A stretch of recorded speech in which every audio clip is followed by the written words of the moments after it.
Okay, everybody, welcome back. Excited to be back for this episode. This one is about the attributes of entrepreneurship. Ready? Aim, fire. So, the first one that is mentioned in the article, meaning the first attribute that is mentioned in the article, is passion. Now, Dad, when we were talking pre-recording, you were mentioning some awesome things about how we can identify whether or not we possess a passion for a certain thing that we're doing. So could you talk about that again? Yeah, probably I mentioned before that as I was doing it, I came to the conclusion that, I could do this. And then I started thinking about it, and I noticed that I'd wake up early morning hours and I was thinking about it, how I was going to purchase a truck, how I was going to get it.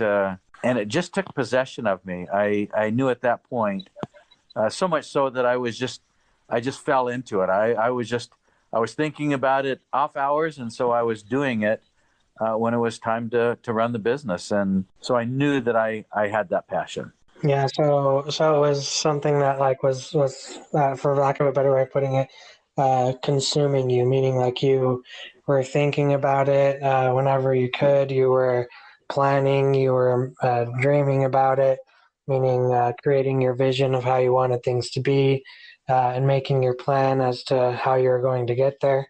Yeah, I just really was having a great time with it, and not only thinking exactly what I wanted, not only a vision of it, but the day-to-day plans of how I would run it. Yeah, so I think a good way of putting this for our audience, a way for us to identify whether or not we're passionate about something, is we need to focus on what is it that we're thinking about in our spare time when we're not, forced to think about what are we going to eat next or whatever our obligations may be.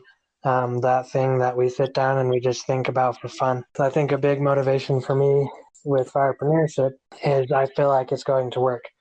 I feel like it's working. And so I want to prove myself either right or wrong with that, and so that's a great motivating factor.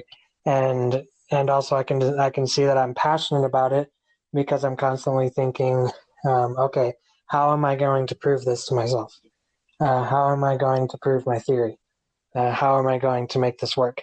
So yeah, we really need to focus on our thoughts. What are we thinking about? What gets us excited? What keeps us up at night?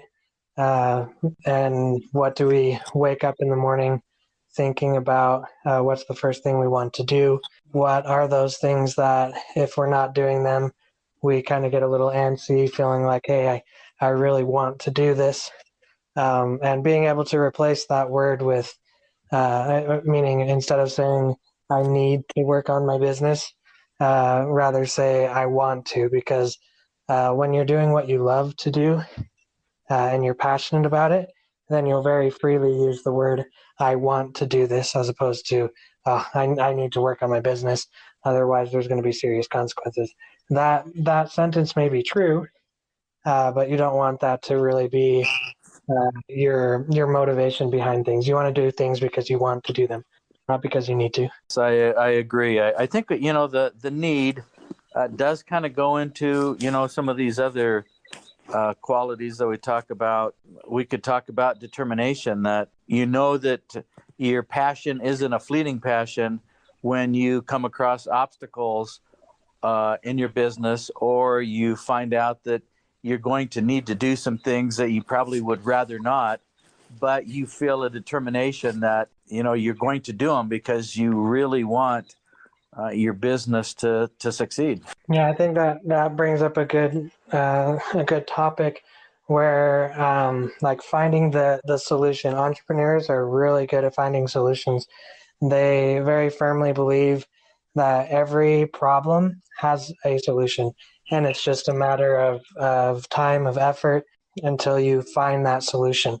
And it's that belief in yourself, knowing that you can figure it out. You can come up with the solution. And, like there are people that say, oh, well, there's this problem in the world. Somebody should come up with a solution. but then they start to think, well, who better to come up with a solution than me? Because I'm very familiar with this problem. And so a lot of entrepreneurs, or I guess I should say, a lot of businesses are born from the experiences of the entrepreneur. They're going through a problem that they're very familiar with, very intimate with. And so they are able to come up with a solution. They believe in themselves enough to where they know that they can come up with a valid solution that others are going to appreciate and take advantage of as well. So I think like being able to having that ability of coming up with a solution for things ties into the attribute of vision, having a vision. It definitely takes having a vision to be able to perceive a problem in the world and then come up with a solution. And as we were talking about in our pre-discussion, we were talking about how having a vision or being a visionary is seeing the end from the beginning. It's seeing your business the way that you want it to be in the future. You're seeing it, quote unquote, done. A business is never done. Really, once you get to that quote unquote done part of your business, then you set another goal and you keep moving it forward. You're able to take the next step, to have a clear vision, to know exactly where you're going and to keep yourself on track. Yeah, I think it's important to understand in a vision, it doesn't have to be grandiose. You don't have to transform the whole world into, to world peace. It can be very, a lot smaller than that. As long as you cherish it or want it, it doesn't have to, inspire a movement or anything. Obviously, things like Tesla is very inspiring, and Elon Musk is a very rich man. But being an entrepreneur doesn't mean you don't have to have that same experience. There are millions of entrepreneurs throughout the world that have a small business, but they really, really like that, and their vision could be as small as being able to buy the property where they would have a shop and be able to have their name over the door. That might be their vision, and that's fine. I think just each one of us needs to discover what ignites us and what we're excited about. We definitely, when we're setting our vision or our goals, we need to be real with ourselves and decide for ourselves what is it exactly that we want in our lives. We need to keep in mind the consequences, or I guess everything that comes along with our dream. Like if you want to be someone that has many mansions and really nice cars and a private jet and all of these great things, that there's nothing wrong with them, but you have to realize what comes with that. You have to work super hard. You have to sacrifice so many things to be able to get there. And as they say, with more money, with more possessions comes more responsibility. And if you're okay with that, if that's what you want, if that's what excites you, as Dana was saying, then awesome, go for it. Just make sure you know exactly what goes along with it. On the flip side, if your goal is to live a simple life, have a nice modest home, nice modest cars, and just live a simple life where you're able to spend time with your family and not worry about money or too many responsibilities.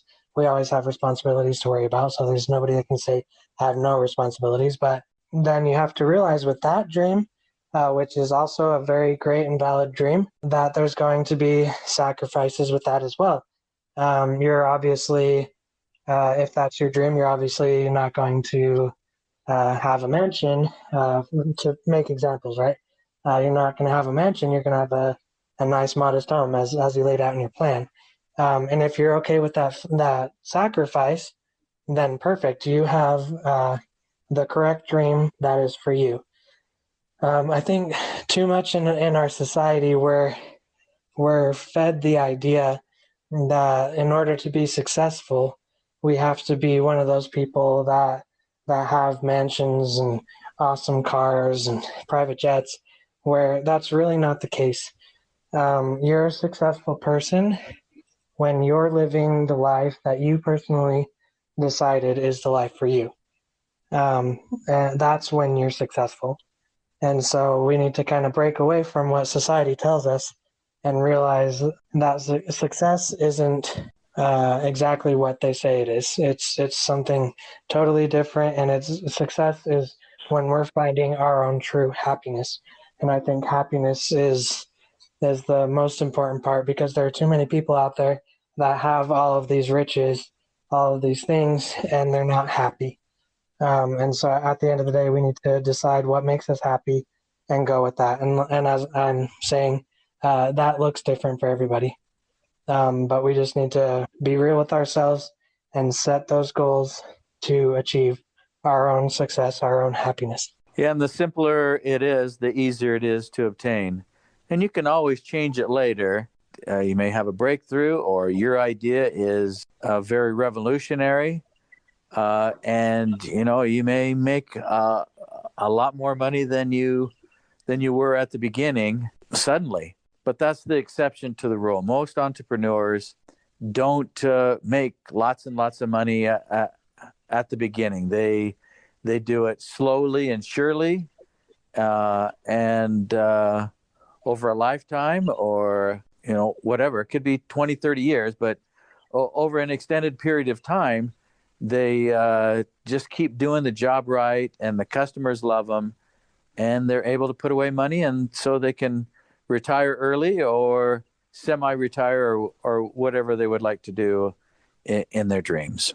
Yeah, this reminds me of I don't remember if it's in the article or the podcast episode where we talked about fire, the different types of fire, where there's like lean fire, fat fire, all of that. Really, if you want to achieve fire and going deeper into that, whether you want to do lean or fat or whatever it may be, that is, it really comes down to you, your personal desires, your needs, your wants. And that's what you will make happen. So with that determination, we're able to power through things and all of that, as I've been talking about. But an entrepreneur has the attribute of knowing themselves, of knowing their capacity. Another way of putting it is like knowing their bandwidth, knowing what they're capable of doing. And taking on a business by yourself, there are people that do it, and it's a very big thing to do. And if you want your business to scale, then you would need to know your limits and know that you can't do it alone. And the article that goes along with this podcast episode talks about Tim Ferriss and the 4-Hour Work Week, and the 4 concepts that Tim Ferriss lays out in that book of simplification, elimination, automation, and delegation. So a good entrepreneur knows that they can't do everything, so they know when to simplify tasks, when to eliminate things that are bringing no or little return on investment, ROI. They also know when to look for software or other things to be able to automate the processes in their business. All of this to take a load off of themselves. And they also know when to delegate. And delegation is either hiring somebody on full-time or part-time, having an official employee that works in-house with them, a better job than the entrepreneur themselves, because the entrepreneur has the vision, they have the passion, they have the work ethic, but that doesn't mean they necessarily have all of the expertise. There are so many different aspects to a business that honestly, I don't know if there exists a person in this world that possesses all of the expertise to run their business and grow it successfully without help. And so it's a good thing to be able to hire or outsource to someone that knows that specific part of the business and that's laser focused on that and isn't distracted by other things like an entrepreneur would be to an agency or to a freelancer. So that's a great attribute to have as an entrepreneur. One of the attributes that are imperative because too many people are quitting on themselves and going away from entrepreneurship because they're too overwhelmed. They have worked themselves into the ground. To quote another book, The E-Myth Revisited by Michael Gerber, they've created full-time jobs for themselves and not a business. And the goal with our community is to be able to start businesses, to be business owners, to have businesses to help us achieve FIRE, which is financial independence and retiring early. And as we've talked about in past episodes, that looks different for everybody, but that is the goal that we have in mind. And so it's imperative to have the attribute where you know your limits and you're able to get other people, other software, whatever it may be, to make your business run and grow and make it so that you're able to step away and enjoy the life that you have worked hard to achieve. Yeah, as you start your business, from my experience, it was critical that I was constantly asking, how can I do this better? How can I be more efficient at this so that I can make money? I set for myself certain goals as to how much more I wanted to make each year, and goals, each year of, how many sales we wanted to make, and as I did that, it naturally facilitated in being able to simplify it because I got better and better at doing those things, and I was constantly looking at it so that I could be more and more efficient. And it's very natural to eliminate things that you see are not bringing on, are not contributing much to your bottom line. So I think that's somewhat natural, but it's important also to have a list of these things so that on a regular basis, you can be thinking, how can I simplify? How can I eliminate? How can I automate? And how can I delegate? And then as you have the procedures down, you feel like they're simplified. You've eliminated those that aren't very productive, and you've automated those that you can. Then it seems very natural to be able to delegate so that you can accomplish more, and you can focus on those things that you're very good at. You can find people that can easily duplicate the procedures that you've simplified. Yeah, for sure. There's definitely a big theme out there among like all of the content that's out there in regards to business that you'll hear very often is like if you stay stagnant, if you keep your business stagnant, doing the same thing day in and day out and never improving, then your competition is going to come in and it's going to crush you. So you need to keep on moving forward. You need to, like you were saying, always be looking for the next thing that's going to help your business grow, to help your business improve. Because honestly, that's the nature of competition. That's really the beauty of competition is businesses are always looking for ways to better serve the customer. So it's a great thing for the customer for competition to be out there because they're always going to be served in the best way possible as long as they're finding the best businesses, right?